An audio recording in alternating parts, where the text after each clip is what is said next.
Du Père et du Fils et du Saint-Esprit. Amen. L'Esprit Saint s'est répandu sur les apôtres et à travers les corps sur nous lors de la Pentecôte, on a célébré le dimanche dernier. Et logiquement, aujourd'hui, notre attention est attirée par l'Église sur les conséquences de l'Esprit Saint qui se répand dans l'humanité, dans l'Église, et sur les fruits qu'elle produit, et parmi les fruits essentiels, il y a bien entendu les saints et les saintes qui sont placés devant nous, que nous connaissons, parce que nous avons l'habitude de voir sur les icônes, de les invoquer, de les prier, nous avons dans notre vie. En réalité, même, ils sont encore plus présents que cela lors de notre propre baptême. On nous attache quelque part à un saint ou à une sainte dont on prend le nom et qui nous est proposé pour avoir un lien tout à fait privilégié. On peut intercéder, peut-être même nous servent de modèle, même si ça paraît immense. Nous savons que même encore, il y a encore des noms comme ça, c'est la plupart des villes dans les pays chrétiens, portent souvent le nom de saints. Des rues, des endroits, donc les lieux eux-mêmes sont attachés à des saints. Nous connaissons, alors c'est un peu moins dans les grandes villes, mais les lieux où il peut y avoir des fontaines dédiées à tel saint, ou les reliques dans telle église de tel saint, pour aller avoir un contact même physique, je dirais, avec lui ou elle, partager sa sainteté. Nos pays sont dédiés à des saints en particulier, parfois même des corps de métier, des corps d'armée. Par exemple, pour les avocats et la justice, c'est à Saint-Nicolas principalement qui sont dédiés, Saint-Michel et la Mère de Dieu pour les armées. Enfin voilà, donc nous sommes immergés et en permanence en contact avec les saints, dont nous sollicitons l'intercession sans cesse. Et bien, nous sommes un peu invités quand même, parce que c'est essentiel et c'est finalement le programme véritablement à nous interroger un petit peu sur ce qu'ils sont et nous par rapport à eux. Nous avons bien compris l'enseignement qui nous a été délivré durant tout le temps, essentiellement de l'incarnation, c'est-à-dire de Noël jusqu'à la résurrection. Nous avons compris qu'en fait le modèle de toute sainteté, le modèle unique, évidemment, l'archétype absolu, l'incarnation de toute sainteté, c'est le Christ, bien évidemment, et que le Christ rend possible par son incarnation, parce qu'il devient homme, donc il partage sa nature avec nous, il nous rend possible l'accession à la sainteté, c'est-à-dire à la déification, à la vie dans l'esprit, puisqu'il assume le corps pour que dans notre corps, nous puissions assumer l'esprit, que nous puissions assumer Dieu. Nous avons également, bien sûr, entrevu avec la Sainte Pentecôte, les annonces que le Christ en faisait avant, et toutes ces péricopes qui nous ont préparé, que l'artisan de la sanctification, de la sainteté, l'artisan de cela n'est autre que l'Esprit Saint, bien sûr. Dans la montée du Christ à l'ascension rend possible la venue. Et c'est cet Esprit Saint qui va œuvrer dans l'homme, qui va se frayer un chemin pour le sanctifier, pour le guider sur une vie intérieure, une vie en Dieu, et qui va produire cette déification. Mais sans rentrer vraiment dans des choses qui seraient compliquées, il est vraiment important de s'interroger quand même sur cela, parce que déjà comment cette union avec Dieu est-elle possible, comment se fait-elle? On ne peut pas connaître Dieu tel qu'il est véritablement, dans ses profondeurs, dans sa nature, dans son essence, c'est impossible. L'esprit de l'homme, pas plus que quoi que ce soit qu'il constitue, ne peuvent atteindre cela, mais par contre, Dieu envoie, irradie quelque part sur nous ces énergies, et parmi ces énergies qui ne sont pas créées, qu'on va dénommer la grâce, parce que c'est le mot le plus joli, je pense, et puis le plus approprié, et bien ces énergies vont entrer en nous et nous permettre de rentrer en communion, en communication avec Dieu. Ça, c'est très important. C'est important, mais on pourrait se dire finalement, bien, nous sommes baptisés, la Pentecôte a lieu, l'Esprit Saint descend sur nous, il va faire le boulot, il va faire du lourd, je ne sais pas trop quand. Il est saint, tout va être réglé, et la vie chrétienne, ça va être ça. On essaie de se connecter à l'Esprit Saint, puis on attend qu'il travaille, qu'il fasse le boulot, qu'il fasse de nous des saints. Évidemment, ça ne marche pas. C'est pas du tout cela qui est prévu, et les saints, qui nous sont tous donnés comme exemple, eh bien, nous rappellent par leur vie que nous connaissons dans les synaxaires, dans la vie des saints, que nous connaissons, parce que certains même sont contemporains, et que nous connaissons leur vie, et bien nous démontrent que la grâce, c'est-à-dire l'Esprit Saint de Dieu qui vient en nous pour nous transformer, pour donner cette vie, ne fonctionne pas comme ça. Fonctionne pas comme ça. Il va falloir qu'il y ait un effort de l'homme, c'est-à-dire que la grâce, finalement, sans effort, je ne dirais pas qu'elle est stérile, ce serait un jugement sur les voies de Dieu, je ne connais pas, mais elle n'agira pas.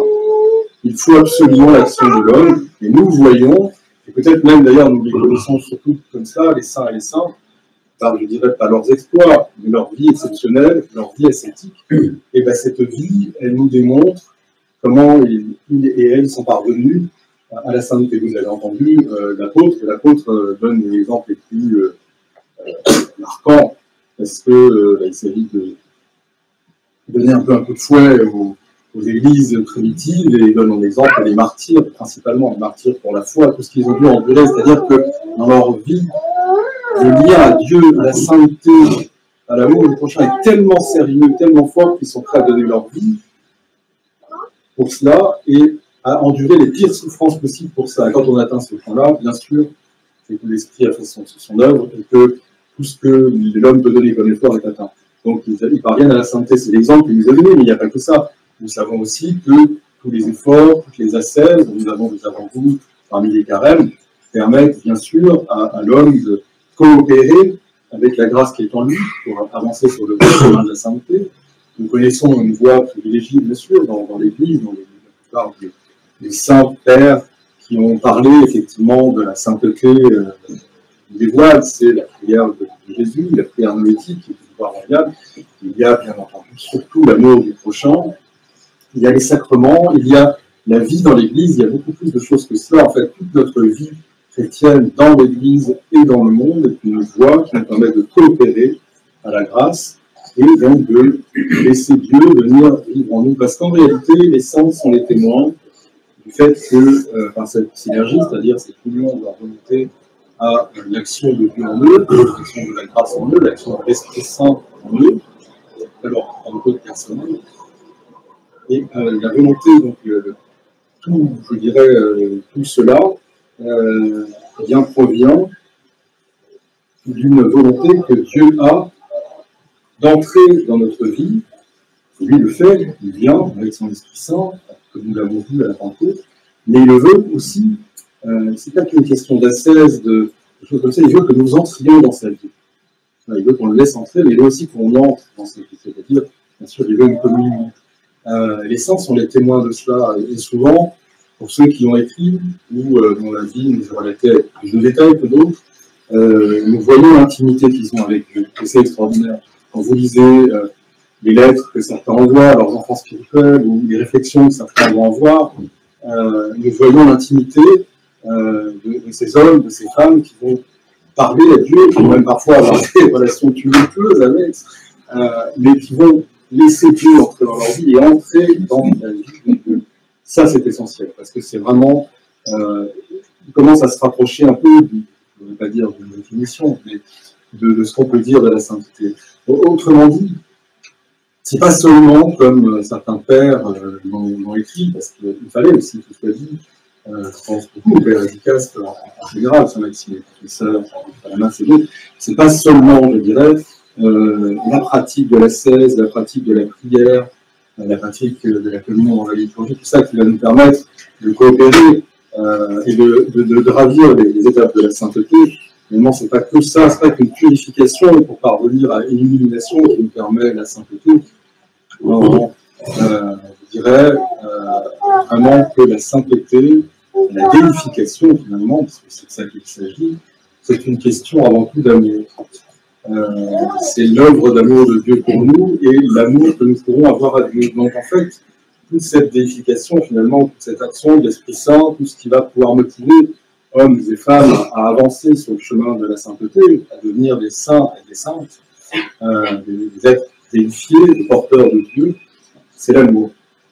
C'est la force de l'amour qui est véritablement la chose, ce qui nous permet le plus d'être avec Dieu, en Dieu et dans sa vie. C'est l'amour divin qui descend, qui permet cette transformation, la sainteté, de faire remonter à Dieu. Et là, nous avons véritablement plus, je dirais, une idée de ce qu'est, ce que peut être sainteté, et la transparence, justement, après, qui va en découler dans ces êtres à Dieu, transparence que on emblématise, je dirais, par les iconographies, avec cette lumière incréée qui les entoure, c'est-à-dire ce qu'on peut voir de Dieu, finalement, parce qu'on ne dira pas Dieu, bien sûr. Les saints et les saintes ne verront pas Dieu tel qu'il est, mais le verront dans son énergie, dans sa lumière, c'est-à-dire comme il s'est révélé aux apôtres, au Mont Tabor, lors de la transfiguration, par exemple. Donc, ça, c'est une réalité. Et les saints et les saintes nous prouvent aussi un certain nombre de choses. D'abord, qu'il est capable, qu'il est possible d'être déifié, et qui sont aussi les icônes, finalement, du monde à venir, hein, de ce que nous entendons dans l'Évangile, de ce que le Christ essaie de nous initier, ce que les pères nous disent, c'est-à-dire dans la vie après la mort, la vie après la résurrection, la vie en Dieu, avec Dieu, dans son amour. Eh bien, ces saints-là nous donnent une preuve, un avant, d'où certains d'ailleurs ont même le corps qui n'est pas corrompu. Certains continuent à produire des miracles visibles. Nous savons que leur prière continue.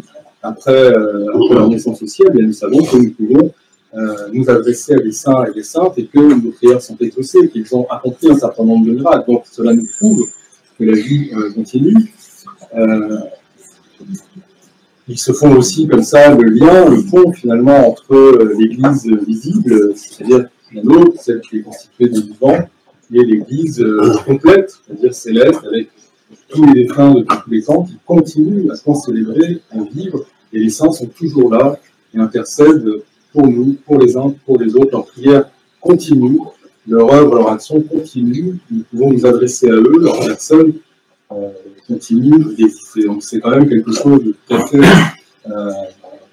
important. Nous avons les prémices dans nos relations avec les saints de ce que peut être la vie, de ceux qui sont ressuscités, déifiés, de ce que le Christ propose, ce dont ils sont les témoins, de ça. Donc c'est vraiment très très encourageant pour nous. Voilà quelques réflexions sur la sainteté. Mais je dirais qu'il ne faudrait pas non plus que nous soyons uniquement dans une conception de la chose finalement telle que c'est comme ça dans l'Église. Donc on sait qu'il y a la Sainte Trinité, la Christ, la Mère de Dieu, une communion à Dieu, et puis il y a les saints, donc on recourt à eux, on fait des pèlerinages, on demande des choses, on prend comme modèle, etc. Oui, mais il y a quand même un sujet, il y a un vrai sujet, c'est-à-dire qu'il faut comprendre que, comme on l'a dit maintes fois, à partir du moment où l'Esprit Saint se répand sur le monde, l'Église prend son essor, la déification a lieu, c'est le temps le plus important, c'est-à-dire c'est vraiment l'étape, le projet divin. Vous avez entendu qu'il revient aussi à l'Église et au sein d'emmener le monde tout entier avec eux, c'est-à-dire que ce n'est pas seulement quelque chose de personnel, puisque nous savons que l'Esprit accentue la personne, permet la communion les uns avec les autres, mais ce n'est pas que ça. L'homme sanctifié, l'Église produit les saints, doit déifier le monde entier. La nature, les animaux, tous les insectes, la terre, absolument tout doit être emmené par l'Église, par l'action de l'Esprit Saint que nous devons. Donc c'est une œuvre colossale, et il y a un sujet vraiment sérieux, c'est-à-dire que oui, nous connaissons des saints, nous voyons que l'Église roumaine vient de faire une salve de saints absolument extraordinaire, dans certains que vous avez connus, comme Saint-Père Sophia, mais Saint-Père Dutroux, Saint-Père Arsenier, Saint-Père Théophile, d'accord, mais Cléopâtre aussi, mais le vrai sujet, c'est nous. Je sais que c'est très difficile, alors, moi qui suis des milliers d'années-lumière de cela, mais le but, c'est que les saints jaillissent aussi maintenant de cette génération-là, des gens qui sont présents, parce que notre but ne doit pas être un dernier produit de cela. C'est atteindre cette sainteté, c'est-à-dire manifester l'amour de Dieu en prenant comme modèle le Christ, en laissant l'Esprit Saint agir et coopérer avec nous, et en répandant cet amour, puisque les saints ne sont rien d'autre que ces phares qui font répandre l'amour de Dieu sur le prochain, sur la création tout entière. Nous devrions devenir des saints. Il devrait, c'est une grande angoisse parfois de se dire maintenant, voilà, on vient de se sanctifier une dizaine de saints, il y en aura d'autres, on vient de les reconnaître comme tels, et les suivants, et ils sont. Voilà. Ça, c'est vraiment voilà, le monde, salut du monde dépend de tout cela, donc c'est un sujet très très sérieux. Comment notre monde va produire des saints. Ça peut être très très déprimant, et c'est vrai que parfois on regarde l'état du monde, il n'est pas brillant, mais ce qu'il a déjà été, en tout cas l'état de l'Église ne l'est pas. On me rappelle souvent les paroles de certains saints de Tinos, de Saint-Antoine, qui disaient, qui ont demandé, mais il n'y a plus de miracle. Comment ça se fait que les chrétiens, quand ils prient, n'arrivent pas à guérir systématiquement les gens, les malades? C'est vrai, c'est un peu un scandale, parce que par une prière, qu'est-ce qu'elle vaut par rapport à la prière des saints auparavant, de ceux qui arrivaient à relever les morts, à faire ce que l'Église primitive faisait, à guérir, etc. Bon, maintenant, ça ne marche pas. Donc, on n'a pas tout cela. Comment ça se fait qu'il n'y ait plus de miracles, qu'il n'y ait plus cette preuve de l'Esprit Saint dans le monde, et les saints, ça avait répondu, mais en fait, le miracle aujourd'hui, c'est d'être chrétien dans le monde actuel. Oui, c'est vrai. Je pense qu'on ne peut pas se satisfaire de ça. Il faut vraiment que l'esprit de l'humanité engendre à nouveau des saints. Donc il faut prier les saints, il faut entrer en relation avec eux, et bien entendu en relation avec Dieu, mais il faut aussi ne pas perdre de vue cet objectif. Nous devons continuer cette fructification. La fête d'aujourd'hui de tous les saints nous rappelle que ça ne concerne pas les autres. L'Église, avec un grand E général, c'est vraiment un objectif qui doit être personnel. Il n'y a pas d'espoir si nous ne devenons pas saints, si le monde n'en vient pas de saints. Et par la prière de tous les saints, honneur et gloire à notre Dieu, Père et Fils et Saint-Esprit pour les siècles des siècles. Amen.